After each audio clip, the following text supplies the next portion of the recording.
होगी विदेश मंत्रालय में एएसओ हम कैसे बन सकते हैं मेरे भाई। विदेश मंत्रालय हमारे भारत देश में बहुत सारी मिनिस्ट्रीज हैं, जैसे गृह मंत्रालय है, रक्षा मंत्रालय है, आपकी होम मिनिस्ट्री सबसे पावरफुल मानी जाती है। जो गृह मंत्रालय आपका है सबसे ज्यादा पावरफुल मिनिस्ट्री है। इसके अलावा आपका स्वास्थ्य मंत्रालय है, बहुत सारे मंत्रालय हैं और हर मंत्रालय में लगभग एएसओ की जॉब होती है। ध्यान देंगे, एएसओ यानी कि असिस्टेंट सेक्शन ऑफिसर। जब भी हम किसी मंत्रालय को देखते हैं तो मंत्रालय को कुछ डिविजन्स में बांटा जाता है। देखो, अगर एक मंत्रालय सिंपल ऐसे ही छोड़ दिया जाए, कहीं पर बंटवारा नहीं है, सेक्शंस अगर वहां पे नहीं बना रखे हैं, तो फिर वहां का फंक्शनिंग अच्छे से नहीं हो पाएगी। ठीक है, देखो भाई, बहुत सारी चीजें जानने को मिलेंगी, मैं गारंटी देता हूं। इतनी इन डेप्थ जानकारी आपको एमईए के बारे में या एएसओ के बारे में आज तक किसी ने नहीं दी होगी जितनी मैं आपको देने वाला हूं। और इतनी ऑथेंटिक जानकारी भी आपको कहीं नहीं मिलेगी, जीवन भर घूमते रहना नहीं मिलेगी, इतनी ऑथेंटिक जानकारी है। क्योंकि एएसओ इन एमईए मेरे घर में बैठे हैं, आपको पता ही है, मैडम एएसओ इन एमईए हैं, तो पूरी ऑथेंटिक जानकारी है, सारी चीजें एकदम वेरीफाइड है पूरे तरीके से। ठीक है, तो एएसओ यानी कि असिस्टेंट सेक्शन ऑफिसर, तो मैं बता रहा था हर मिनिस्ट्री को क्या करते हैं कि वेल फंक्शनिंग के लिए, अच्छी फंक्शनिंग के लिए, कि फंक्शनिंग बहुत अच्छे से चले, इसीलिए क्या कर दिया जाता है, कुछ सेक्शंस में बांट दिया जाता है, कुछ डिविजन्स में बांटा जाता है और हर डिवीजन के अंदर कुछ सेक्शंस बनाए जाते हैं। जैसे हमारे पुलिस स्टेशन को भी बांटा जाता है, कुछ आपकी डिविजन्स में बांट दिया जाता है और डिविजन्स के अंदर बीट होती हैं। ठीक है, तो आप पाओगे कि ऐसे ही सेक्शंस बना दिए जाते हैं और हर सेक्शन के लिए एक ऑफिसर यानी कि एक ऑफिसर बनाया जाता है और उस ऑफिसर का काम होता है उस सेक्शन को संभालना। और उस ऑफिसर को असिस्ट करने के लिए, मदद करने के लिए एक असिस्टेंट सेक्शन ऑफिसर बनाया जाता है। तो ये वही असिस्टेंट सेक्शन ऑफिसर है। जैसे एक पुलिस थाने को संभालने के लिए आपका इंस्पेक्टर होता है, लेकिन उस इंस्पेक्टर को असिस्ट करने के लिए आपके सब इंस्पेक्टर होते हैं जो उसके अंडर काम करते हैं, और सब इंस्पेक्टर को असिस्ट करने के लिए असिस्टेंट सब इंस्पेक्टर होते हैं। तो वैसे ही यहां पे भी होता है। एमईए यानी कि मिनिस्ट्री ऑफ एक्सटर्नल अफेयर्स। अब आप एक चीज और पाओगे, बाकी अगर आपको किसी भी मिनिस्ट्री में जाना है तो आप पाओगे कि आपको सिंपल सा पेपर जब क्लियर करके सीएसएस में जाना होता है, सेंट्रल सेक्रेटरीट जिसको हम बोलते हैं, सेंट्रल सेक्रेटरीट सर्विसेज। लेकिन दो मिनिस्ट्रीज ऐसी हैं जिनके लिए अलग से एएसओ का एग्जाम होता है। एक तो आपका एमईए है, यानी कि सीजीएल के अंदर अलग से एमईए की पोस्ट है। बाकी मिनिस्ट्रीज में आपस में ट्रांसफर हो सकते हैं, लेकिन एमईए से कोई ना दूसरी मिनिस्ट्री में जाता है ना दूसरी मिनिस्ट्री का एमईए में आता है। एक दूसरी मिनिस्ट्री आपकी रेलवे होती है, एएसओ इन रेलवे भी आपका अलग से आपकी वैकेंसीज आती है सीजीएल के थ्रू। ठीक है, तो ये आपको पता होना चाहिए। MEA ministry of external affairs, तो एक्सटर्नल अफेयर्स जिसके अभी जो हमारे विदेश मंत्री हैं एस जयशंकर साहब हैं, जो कि पिछला टर्म भी सर्व करके आए और अब की बार भी करके आए। ठीक है, सबसे जो प्रेस्टिजियस जॉब्स है ना सीजीएल की, उनमें से एक है विदेश मंत्रालय। एमईए के नाम से तो कम ही लोग जानते हैं, खास करके ग्रामीण क्षेत्र में। मैं आपको अगर अपने बारे में थोड़ा सा बताऊं, सीजीएल 17 में मैंने और मैडम ने लगभग दोनों ने साथ में ही एग्जाम दिया था, बराबर मार्क्स थे। लेकिन उससे पहले मेरी सीजीएल सीपीओ की ज्वाइनिंग हो चुकी थी। सीपीओ से मुझे दिल्ली पुलिस मिल चुकी थी और मैं ट्रेनिंग पे था। 11 जून को मेरी ट्रेनिंग थी, 19 जून को मेरा सीजीएल 2017 का डॉक्यूमेंट वेरिफिकेशन था। मैंने डॉक्यूमेंट वेरिफिकेशन सिर्फ इसलिए छोड़ दिया था क्योंकि अगर मैंने अपने घर पे ये बताया था कि मैं सीजीएल का अगर पेपर क्रैक कर लूंगा, सीजीएल में अगर डॉक्यूमेंट वेरिफिकेशन पे जाऊंगा तो मैं एएसओ लग जाऊंगा एमईए में या सीएसएस में, मुझे दोनों ही मिल सकते हैं, मुझे पता था। क्योंकि मेरा और मैडम का स्कोर बराबर था, मैडम ऑलरेडी एमईए में सेलेक्टेड है, आप जानते ही हैं। ठीक है, तो बराबर था। तो घर वालों का ये कहना था कि क्या लग जाएगा, मैंने कहा जी एएसओ लग जाऊंगा। अरे क्या लग जाएगा, मैंने कहा एएसओ। कह रहे वो कार्ड वार्ड डाल के जो आते हैं सेल्समैन जो होते हैं, मैं कहा वो सेल्समैन नहीं, मैंने उनको फोटो दिखाई कुछ, मैं कहा देखो ये एएसओ है। क्योंकि एएसओ में इसमें एक तो कोई वर्दी नहीं है, कोई यूनिफॉर्म आपकी फिक्स्ड नहीं है। तो ये लोग अक्सर करके जब ऑफिस जा रहे होते हैं तो इनका ब्लू कलर की पट्टी होती है, उस पट्टी का भी फंडा होता है मेरे भाई। आगे जाओगे सीनियर तो आपको रेड भी मिलती है, ब्लू होती है। ठीक है, तो ब्लू पट्टी डाल के जाते हैं। जैसे उनका फोटो देखा तो घर वालों को लगा ये तो सेल्समैन है जो बैंक में हमारे क्रेडिट कार्ड बनवाने के लिए आते हैं। तो जैसे ही कहा कि अरे ये बन जाएगा तू, अरे इससे बढ़िया अच्छा खासा थानेदार बना पड़ा है, वो क्यों नहीं बना रह लेता है। फिर मुझे भी एहसास हुआ कि जिस जगह से मैं बिलोंग करता हूँ वहां पे थानेदारी ज्यादा अच्छी है, ये एएसओ पे एसओ नहीं बनना चाहिए। तो फिर मैंने डॉक्यूमेंट वेरिफिकेशन को उस टाइम पे स्किप मार दिया था। ठीक है, तो एएसओ इन एमईए, तो इसीलिए ज्यादा बेहतर है कि आप अपने घर में बताना कि विदेश मंत्रालय में आप चले जाओगे। ठीक है, आगे देखेंगे।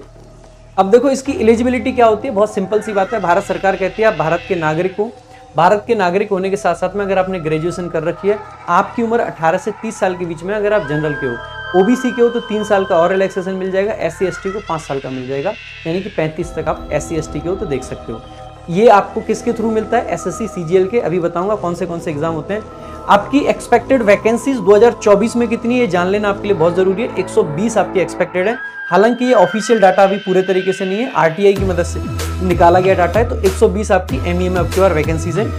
CGL 2023 में आपकी वैकेंसीज 108 थी और कट ऑफ 331 गई थी 390 में से। CGL 2022 में आपकी 130 वैकेंसीज थी जिसमें 344 पे कट ऑफ गई थी 390 में से।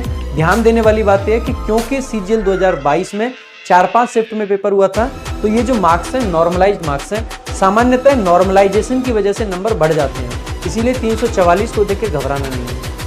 CGL के अंदर ये एक ऐसी जॉब है जिसकी सबसे ज्यादा डिमांड रहती है, इसीलिए इसकी कट ऑफ बहुत हाई जाती है। आप पाओगे ED की, CGL की, उसके अलावा इनकम टैक्स की भी ठीक जाती है, आजकल कम जाने लगी है। जब से GST और इनकम टैक्स अलग हुए, इनकम टैक्स का क्रेज आपका, मतलब जब से GST आपका आया है बेसिकली, पहले एक्साइज इंस्पेक्टर हुआ करते थे, अब GST इंस्पेक्टर है, तो GST का क्रेज बढ़ा है तब से, और इनकम टैक्स का कम हुआ है, एग्जामिनर का कम हुआ है, प्रिवेंटिव का कम हुआ है। आपको हर एक चीज बताएंगे, आपको सब कुछ बताएंगे। जो बच्चे पूछते हैं ना कि कितना ब्लैक मनी है, क्या है, हर एक चीज इसमें हम बताएंगे आपको, ठीक है, कंप्लीट जानकारी देंगे। तो 344 इसलिए जाती है क्योंकि ये CGL की टॉप पोस्ट में से। आप हमेशा देखोगे टॉप 10 में 10 में से लगभग आप पाओगे कि 6 से 7 मिनिमम आपके MEA ले रहे होते हैं, ठीक है, 6 से 7 तो आराम से लेते ही हैं। अगर इसके अलावा बात करें तो एग्जाम कौन से होते हैं भाई? विदेश मंत्रालय में जाने के लिए आप SSC CGL का एग्जाम दे सकते हैं, या UPSC CSE जो सिविल सर्विसेज का एग्जामिनेशन होता है, UPSC के द्वारा जो कंडक्ट कराया जाता है। SSC यानी कि staff selection commission, combined graduate level examination, UPSC की यूनियन पब्लिक सर्विस कमीशन, और इसका CSE पेपर होता है यानी कि सिविल सर्विसेज एग्जामिनेशन, जो इसका मेन एग्जाम होता है। उसके अंदर जो मेन पोस्ट है वो IPS होती है, IAS होती है, IFS होती है। तो IFS A आपके लगते हैं। IFS A का क्या मतलब है ये भी आपको बताऊंगा, ठीक है, चिंता ना करें, क्योंकि IFS B अलग होते हैं और A अलग होते हैं। B ये लोग होते हैं जब ये आपके ASO प्रमोट होकर SO बन जाते हैं, SO बनने के बाद में आपके ये US बनते हैं अंडर सेक्रेटरी, तो इनको IFS B कहा जाता है। और ये जो डायरेक्ट अंडर सेक्रेटरी लगते हैं UPSC के थ्रू, इनको IFS A कहा जाता है, ठीक है। यहाँ पे जो आपका ग्रेड पे होता है वो 4600 होता है, और यहाँ पे जो आपका ग्रेड पे होता है वो सीधा 5400 होता है। ध्यान देंगे, जब आप ASO लगते हैं तो पहले 4600 ग्रेड पे लगते हैं। लगभग 5 साल बाद आप एग्जाम देने के लिए एलिजिबल हो जाते हैं। डिपार्टमेंटल एग्जाम होता है, और डिपार्टमेंटल एग्जाम जब होता है तो आप अगर उस एग्जाम को क्लियर करते हो तो आप क्या बन जाते हो? SO। और SO का जो ग्रेड पे है वो है 4800। और SO अपने आप में गजेटेड रैंक है। गजेटेड रैंक का मतलब है उसकी नियुक्ति राष्ट्रपति के द्वारा होती है, और वो भारत के गैजेट में आपका मतलब नाम है। आपके सिग्नेचर कई जगह पे चल सकेंगे। आपको फॉर्म अटेस्ट कराना है, आप सिग्नेचर मार सकते हो, ठीक है। तो ये चीज आपको ध्यान रखनी है। तो ग्रुप B के ऑफिसर होते हैं, ध्यान देंगे, ग्रुप B की जॉब है, और ये आपकी ग्रुप A की जॉब होती है। क्योंकि ये ग्रुप B की जॉब है, इसीलिए जब इनका प्रमोशन हो जाता है, SO बन गए। मान लीजिए कोई बच्चा ऐसा है जो डिपार्टमेंटल एग्जाम को क्लियर नहीं कर पा रहा है 5 साल के बाद भी, तो लगभग आप पाओगे कि 9 से 10 साल में आपका ऑटोमेटिक भी प्रमोशन होता है। यानी कि अगर आप डिपार्टमेंटल एग्जाम को क्लियर नहीं करते हो तो आपका जो टाइम के हिसाब से, सीनियोरिटी के हिसाब से भी 9 से 10 साल में प्रमोशन होता है। उसकी भी बात करेंगे। प्रमोशन होने के बाद आप SO बनते हो। 9-10 साल SO रहने के बाद में फिर आपके क्या बन जाते हो? IFS बन जाते हो, अंडर सेक्रेटरी बन जाते हो, जिसको हम US बोलते हैं, ठीक है। तब आपका ग्रेड पे तो 5400 हो जाता है, लेकिन आपका जो ग्रुप है वो B ही रहता है, इसीलिए IFS B आपको बोला जाता है, ना कि A, ठीक है। बाकी जैसे दिल्ली पुलिस सब इंस्पेक्टर की जॉब है, उसको ग्रुप C की पोस्ट बोलते हैं। आगे अगर आप देखोगे तो SSC CGL के एग्जाम के बारे में अगर मैं आपको थोड़ा सा बताऊं, प्री का पेपर होता है 200 नंबर का, 50-50-50 मैथ्स, इंग्लिश, रीजनिंग और GS आपके आते हैं। 25-25 क्वेश्चन होते हैं, 1 घंटे का समय होता है। ये पेपर क्वालिफाइंग इन नेचर होता है। इसकी कट ऑफ तो अलग से लगती है, लेकिन फाइनल मेरिट में इसके नंबर नहीं जुड़ते हैं। 390 मार्क्स का फिर आपका Tier 2 होता है, जो इसकी कट ऑफ को क्लियर करेगा। कट ऑफ लगभग आप पाओगे कि अब की बार 130 के करीब आपकी कट ऑफ जाने वाली है, ठीक है। 130 से 135 तक जा सकती है, बाकी इतनी जाएगी। अगर आप कट ऑफ क्लियर कर गए तो 390 नंबर का मेंस होगा। इसके अलावा 60 नंबर का कंप्यूटर होगा, जो कि क्वालिफाइंग है सिर्फ और सिर्फ। उसके अलावा टाइपिंग होती है, जिसमें 28 की स्पीड आपको चाहिए MEA के लिए। डॉक्यूमेंट वेरिफिकेशन होता है, डॉक्यूमेंट वेरिफिकेशन एमईए के द्वारा कराया जाता है, एसएससी के द्वारा कोई डॉक्यूमेंट वेरिफिकेशन नहीं कराया जाएगा। कोई आपका इंटरव्यू नहीं होता है, कोई आपका फिजिकल टेस्ट नहीं होता है। मेडिकल सर्टिफिकेट आपको बनवाना होता है, ध्यान देंगे ये मेडिकल टेस्ट नहीं है, आपको अपना डिस्ट्रिक्ट हॉस्पिटल जाके मेडिकल सर्टिफिकेट बनवा लेना है। अगर आपको कलर ब्लाइंडनेस है, आप आंखों में चश्मा लगाते हो, आपको आंखों से आपकी नजर थोड़ी वीक है, नंबर ज्यादा बढ़ गया है, कम है, कैसा भी है, आपको कोई दिक्कत लेने की जरूरत नहीं है। ना तो कलर विजन वाले को कोई दिक्कत होगी, किसी को नहीं। जस्ट एक छोटा सा मेडिकल सर्टिफिकेट चाहिए होता है कि आप फिजिकली फिट हैं, आप मेंटली फिट हैं, आप जाके डिस्ट्रिक्ट हॉस्पिटल से बनवा के ला सकते हैं। सिर्फ इसकी जरूरत आपको पड़ती है और किसी चीज की जरूरत आपको नहीं पड़ेगी। कोई फिजिकल टेस्ट नहीं है, कोई इंटरव्यू नहीं है। डॉक्यूमेंट वेरिफिकेशन एमईए के द्वारा कराया जाएगा, नॉर्मल होता है। आपको अगर ग्रेजुएशन के सारे कागज हैं, जिस भी कोटे से आपने भरा है उस कोटे के आपके कागज हैं, तो आपको कोई दिक्कत नहीं होने वाली है, ठीक है। टाइपिंग टेस्ट आपका कंपलसरी होता है। ये जो कट ऑफ है अब की बार कितने पे एक्सपेक्ट कर सकते हैं, वही 340 के करीब जाने वाली है मेरे भाई, उससे थोड़ी बहुत कम रह सकती है, ज्यादा नहीं जाएगी, ठीक है। इसके अलावा अगर आप बात करें, एसएससी सीजीएल का पेपर आपने दे लिया, सिलेक्शन आपका हो गया। सिलेक्शन होने के बाद में क्या कोई ट्रेनिंग होती है, जैसे पुलिस वगैरह में ट्रेनिंग होती है, तो ऐसी कोई हार्ड एंड फास्ट ट्रेनिंग नहीं होती है। हालांकि सीएसएस में जब एएसओ लगते हैं तो वहां पे आपकी एक कंपलसरी ट्रेनिंग होती है। एमईए की जो ट्रेनिंग है वो कंपलसरी नहीं है, यानी कि कोई फॉर्मल ट्रेनिंग आपकी यहाँ पे नहीं होती है। हालांकि जब आपका सिलेक्शन हो गया, आपने ज्वाइनिंग कर ली, आपको सेक्शन मिल गया, आपको सेक्शन मिलने के कुछ दिन बाद, यानी कि शुरुआत के महीनों में ही, 2-3 महीने बाद में ही आपकी एक इंडक्शन ट्रेनिंग होती है। क्या बोला जाता है इसको? इंडक्शन ट्रेनिंग बोला जाता है। ये इनिशियल मंथ्स में होती है, 2-3 महीने के अंदर होती है, जो कि कहां होती है? SSIFS यानी कि Sushma Swaraj institute of foreign services. ये आपके इंस्टीट्यूट का नाम है, Sushma Swaraj institute of foreign services. ये कहां पे है? ओल्ड जेएनयू कैंपस में है, यहां पे आपकी ट्रेनिंग होती है। सामान्यतः ट्रेनिंग आपकी हाफ डे चलती है और हाफ डे जनरली आपको ऑफिस आना पड़ता है। तो शुरुआती हाफ में ट्रेनिंग होती है, बाकी अगले हाफ में आप ऑफिस जाते हैं। अगर आपके सेक्शन ऑफिसर यानी कि आपका एसओ अच्छा आदमी है तो आपको पूरे दिन के लिए फ्री भी छोड़ देते हैं वो, ठीक है। और ट्रेनिंग आपकी लगभग कितने दिन चलती है? लगभग 15 दिन की ये ट्रेनिंग है, कुछ फिक्स नहीं है, लगभग 15 दिन की है आपकी, है ना। टोटल इसके बाद में मेरे भाई आप आराम से जॉब करिए, कुछ भी करिए, जब आपको 1-1.5 साल हो चुका है तो आपको एक बार सीसीबी ट्रेनिंग भी करनी होती है। ये एक साइफर ट्रेनिंग होती है, यानी कि इसमें कोडिंग्स आपको सिखाई जाती हैं। जब आप मिशन पे जाते हो, मिशन का मतलब यहां पे मेरा है जब आप फॉरेन पोस्टिंग पे किसी इंपॉर्टेंट मिशन पे जा रहे हो, तब इस सीसीबी की जरूरत होती है। इसीलिए जब आपको फॉरेन पोस्टिंग अगर चाहिए, विदेश में अगर आपको पोस्टिंग चाहिए, तो आप पाओगे कि यहां पे आपको सीसीबी ट्रेनिंग करना कंपलसरी है। तो सीसीबी ट्रेनिंग अगर आपने नहीं करी है तो फॉरेन पोस्टिंग आपको नहीं मिलती है, ठीक है। इसके अलावा 2 ईयर का प्रोबेशन पीरियड होता है आपका इसमें टोटल, ये हर नौकरी में होता है। 2 ईयर का, जितनी भी सरकारी नौकरी है सब में 2 ईयर का प्रोबेशन पीरियड होता है। प्रोबेशन पीरियड का मतलब है जब तक आप परमानेंट एम्प्लॉय नहीं हो, सिर्फ टेम्परेरी हो, प्रोबेशन पे हो, सीख रहे हो, उस पीरियड में आपको कुछ उल्टा सीधा काम नहीं करना है। वैसे जनरली कुछ नहीं होता है, सारे के सारे परमानेंट ही होता है आगे चल के, लेकिन फिर भी थोड़ा सा इस टाइम पर ध्यान रखना होता है अपने आप को, ज्यादा कुछ नहीं। इसके बाद में आपको पोस्टिंग कैसे मिलेगी सब कुछ बताऊंगा, कितनी सैलरी रहती है सब कुछ। अगर पोस्टिंग की बात करें तो कहां कहां मिलती है भाई? एक तो HQ यानी कि हेडक्वार्टर्स जो आपके हैं, जो कि दिल्ली में है, इनमें बहुत सारे ऑफिस हैं, दिल्ली के अंदर कई ऑफिस हैं, वहां पे आपकी पोस्टिंग मिलती है। इसके अलावा आरपीओ है कुछ। आरपीओ का मतलब यहां पे जानते हैं आप क्या होता है? आरपीओ का मतलब है रीजनल पासपोर्ट ऑफिस। क्योंकि एमईए है, मिनिस्ट्री ऑफ एक्सटर्नल अफेयर्स, तो पासपोर्ट का काम तो करना पड़ेगा, तो हर जगह पर रीजनल पासपोर्ट ऑफिस भी बना दिए गए हैं, तो वहां पे भी आपको पोस्टिंग मिल जाती है। लेकिन ये ऑप्शनल है। ऑप्शनल कैसे है? जिस भी आरपीओ में जगह आती है, मान लीजिए यूपी के आरपीओ में जगह आई और आपको कहा गया कि 2 एएसओ की जरूरत है, ऐसा नहीं है कि आपको जबरदस्ती भेज दिया जाएगा, आपको वॉलंटियर पोस्टिंग आप भर सकते हैं कि जी यूपी में मैं जाना चाहता हूं। अक्सर करके लोग अपने घर के पास जाने के चक्कर में ये आरपीओ वाली पोस्टिंग ले लेते हैं, दिल्ली छोड़ देते हैं, ठीक है। इसके अलावा धर्मशाला में और कुछ अदर जगह पे भी सबऑर्डिनेट ऑफिसेज बनाए गए हैं, अभी रिसेंटली कुछ दिन पहले ही। यहां पे भी आपकी जो पोस्टिंग है वो ऑप्शनल है, मजबूरी नहीं है कि आपको जाना ही पड़ेगा, आप चाहें तो जा सकते हैं, आपको ऑप्शन मिलेगा आप जाना चाहते हैं या नहीं जाना चाहते। इसके अलावा फॉरेन पोस्टिंग भी आपको मिलती है, यानी कि विदेश में पोस्टिंग मिलती है, जो कि इस नौकरी का सबसे बड़ा फीचर है। अगर इस नौकरी की इतनी डिमांड है तो इसको हाईलाइट इसीलिए क्योंकि आप एम्बेसी में, जो दूतावास होता है, दूतावास में आपको पोस्टिंग मिलती है विदेश में, और ये भी ऑप्शनल है। आप जीवन भर चाहें तो एक भी बार पोस्टिंग ना लें, आपके लिए ऑप्शनल है। अब तक ऑप्शनल है, हो सकता है आगे चल के मैंडेटरी कर दिया जाए, लेकिन अभी तक ये ऑप्शनल रखी गई है। इसके अलावा भाई दिल्ली में जो आपके ऑफिस हैं, जो सबसे बड़ा ऑफिस आपका है वो है जवाहरलाल नेहरू भवन। जवाहरलाल नेहरू भवन, जिसको JNB करके MEA वाले बोलते हैं, अक्सर करके बोलते हैं कहाँ है, मैं कई बार फोन करता हूं कहाँ हो, JNB हूं।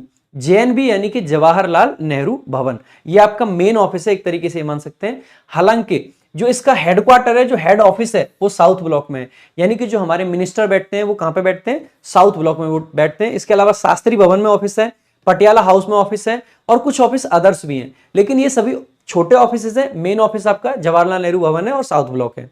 ये जो फोटो आप देख रहे हैं, ये जवाहरलाल नेहरू भवन की है। ये इंडिया के अंदर आप देखोगे इतनी खूबसूरत सी बिल्डिंग में आपको काम करने का मौका मिलता है, जहां पे एक तरफ आप जीवन भर किस तरीके की परिस्थितियों में रहे हैं, वो सारी परिस्थितियां आपको ऐसी लगेंगी कि यार आज जितनी भी मुश्किलें कर लो, क्योंकि इस बिल्डिंग में काम करने का मौका मिलेगा, इस बिल्डिंग में पूरा दिन बैठने का मौका मिलेगा। मेरे भाई, यहाँ पे सर्दियों में आपका हीटर चल रहे होते हैं ऑटोमेटिक सेंट्रलाइज्ड, आपके गर्मियों में यहाँ पे AC चल रही होती है सेंट्रलाइज्ड, आपको पसीना तक नहीं फील होने देते हैं। इस प्रकार के ऑफिस यहाँ पे बने गए हैं। वर्क कल्चर इतना जबरदस्त है, क्योंकि यहाँ पे जो लोग होते हैं वो विदेश पोस्टिंग काट के आए होते हैं दूसरे दूसरे देशों में, तो वो बड़े मतलब वेल बिहेव्ड होते हैं, उनका बिहेवियर बहुत अच्छा होता है, बहुत अच्छे से बात करते हैं, बहुत अच्छे से आपको ट्रीट करते हैं। तो ऐसे लोगों के साथ में काम करने का मौका मिलता है। ये जो आपको बिल्डिंग दिखाई दे रही है, ये आपका साउथ ब्लॉक है, और साउथ ब्लॉक जाना अपने आप में ना बड़े गर्व की बात होती है। यहाँ पे जब हम जाते हैं तो हमें एक राष्ट्र प्रेम की भावना हमारे अंदर आती है। जब हम देखते हैं लाल किले को, जब हम देखते हैं पार्लियामेंट को, जब हम अलग अलग चीजों को देखते हैं तो बहुत अच्छा भी लग रहा होता है। तो भाई, ये जो आपकी JNB है, जवाहरलाल नेहरू भवन, ये बहुत बहुत जबरदस्त बिल्डिंग है। मैं कई बार मैडम को लेने जाता रहता हूं तो देखता हूं, मतलब बहुत अच्छा वर्क कल्चर है, बहुत अच्छे लोग हैं। MEA ऐसे ही फेमस नहीं है भाई, सीधी सी बात यह है, MEA ऐसे ही फेमस नहीं है, बहुत जबरदस्त चीजें हैं। ये आपका क्या है, आप पाओगे कि साउथ ब्लॉक है, बाकी भी ऑफिसेज हैं लेकिन वो छोटे ऑफिसेज हैं।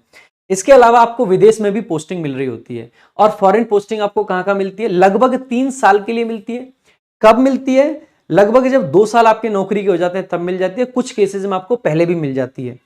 3 साल आपका नॉर्मल टाइम है, हालांकि कुछ लोग 3 साल से पहले भी ड्रॉप आउट कर देते हैं, और कई बार 3 साल से थोड़ी आगे तक भी पोस्टिंग चली जाती है। क्या लगातार 2 पोस्टिंग मिल सकती है, तो बिल्कुल मिल सकती है, कोई दिक्कत नहीं है। कई बार ऐसा होता है कि एक बंदा पोस्टिंग पर गया हुआ है, उसके बाद में वहीं से वहीं दूसरी पोस्टिंग ले ली।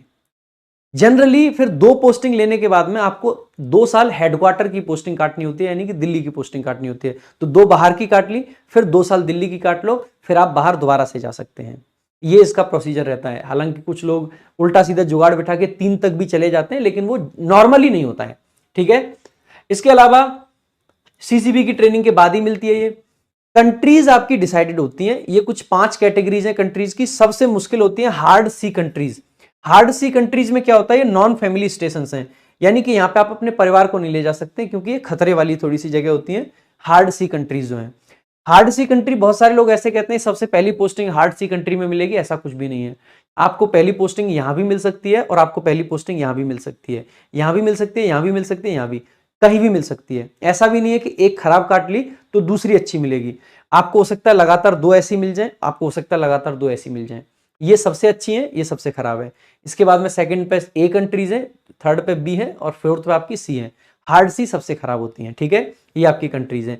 ये आपको जो दूतावास दिख रहा है, पता है कहाँ का है, गैस करके बताइएगा कहाँ का है। बाकी कुछ और दूतावास आपको दिखाता हूँ इंडिया के, जहां पे आपको काम करने का मौका मिलेगा। ये देखिएगा इंडियन एम्बेसी है, जो पीछे एम्बेसी जो पीछे लगा रखी थी, एक ये भी इंडियन एम्बेसी है, और एक ये भी आपकी है। आप देखोगे कितने खूबसूरत खूबसूरत जगह हैं।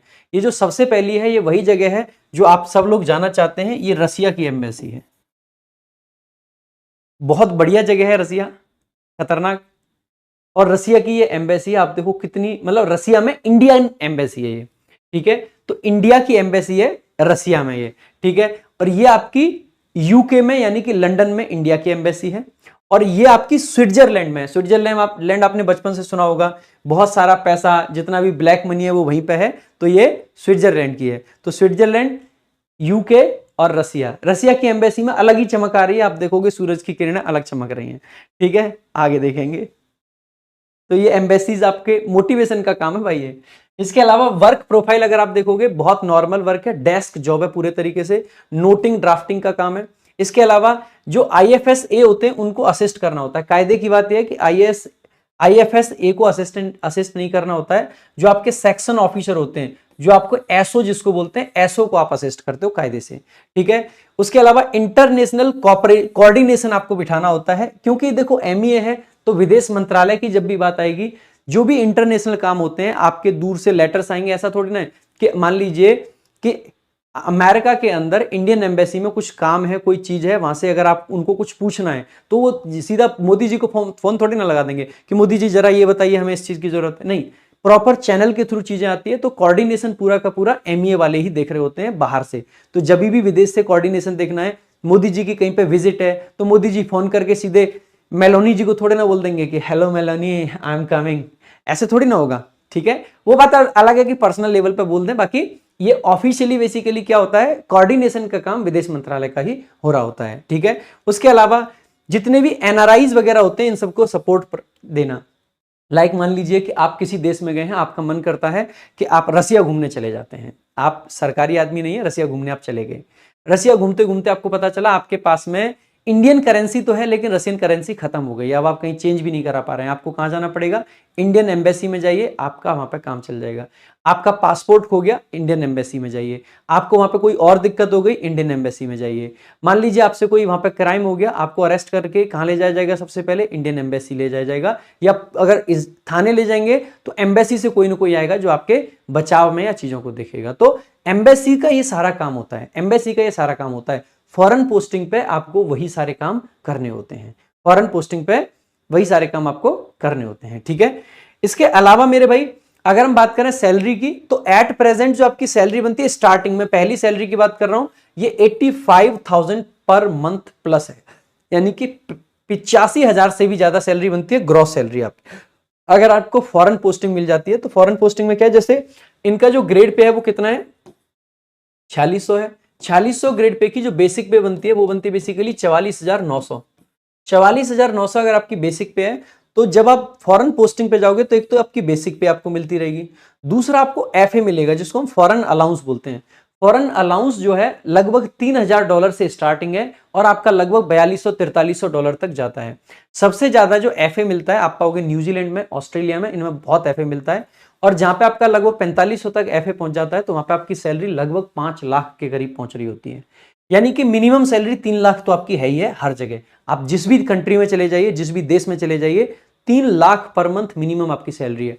साथ ही साथ में आपको रहने की जगह वहां पे मुफ्त मिलती है। और रहने की जगह जो मुफ्त मिल रही है ना, जैसे हमारे यहाँ पे 5 स्टार होटल है, वैसी रहने की जगह आपको मिलती है।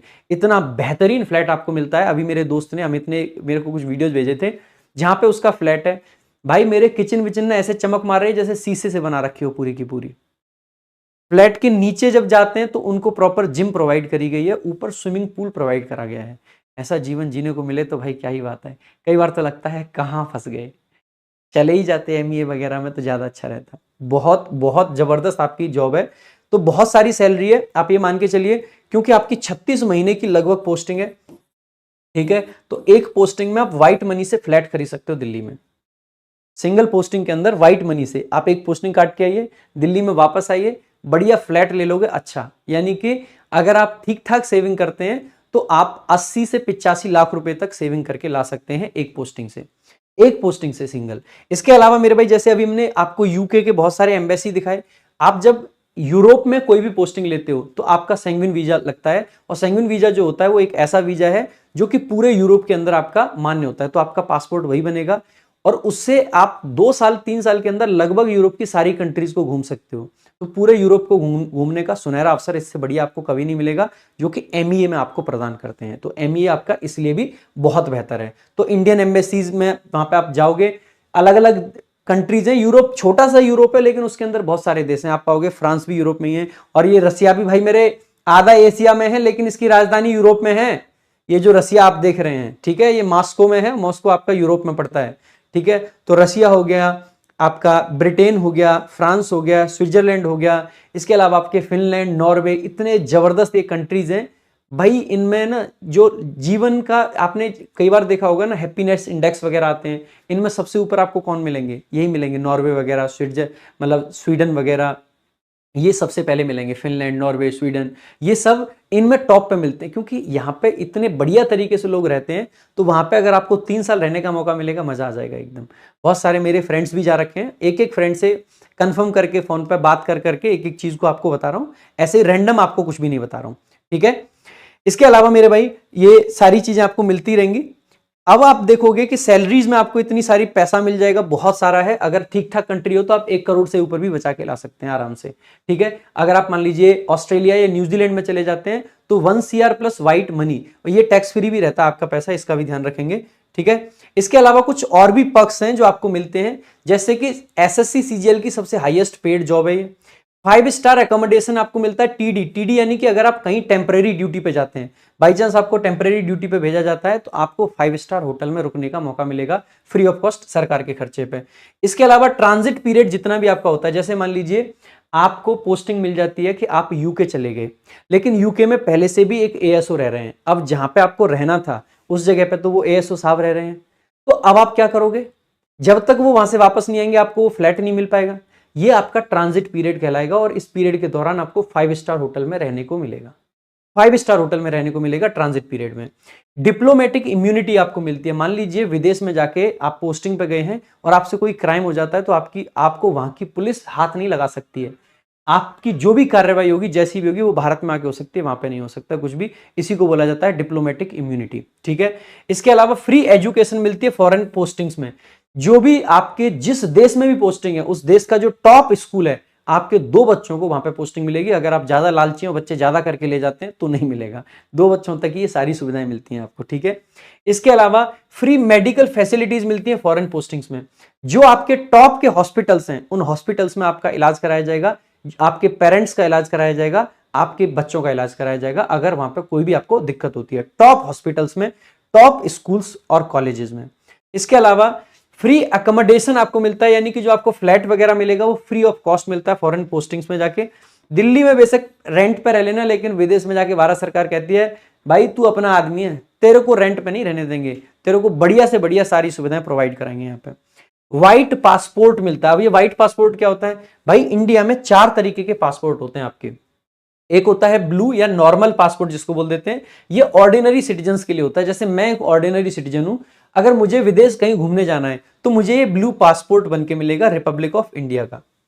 लेकिन एक आपका होता है व्हाइट पासपोर्ट, जो कि होता है IAS और IPS ऑफिशियल्स के लिए, या फिर आपके जो ASO वगैरह हैं इनके लिए। जब ये किसी डिप्लोमेटिक रीजन से या फिर सरकार के किसी काम से जब विदेश जाते हैं, तो जैसे ही ASO जाते हैं पोस्टिंग पे, तो इनको कौन सा पासपोर्ट मिलता है मेरे भाई? व्हाइट पासपोर्ट मिलता है। इसकी अपनी एक अलग ही वैल्यू है।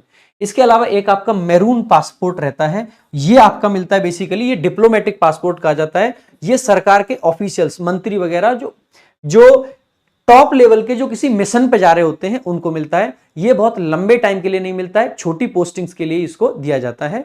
ये आपका लॉन्ग पोस्टिंग्स के लिए चलता है। इसके अलावा भारत सरकार ने अभी रिसेंटली आपका एक और पासपोर्ट इंट्रोड्यूस करा गया है, जिसको ऑरेंज पासपोर्ट बोला जाता है। और ये उन इंडियंस के लिए है जो कि मतलब 10वीं क्लास से आगे नहीं पढ़े हैं, 10वीं क्लास तक के लोगों के लिए ऑरेंज पासपोर्ट बनाया गया है। इसके अलावा मेरे भाई बहुत जल्दी से वाइंड अप करेंगे इसको।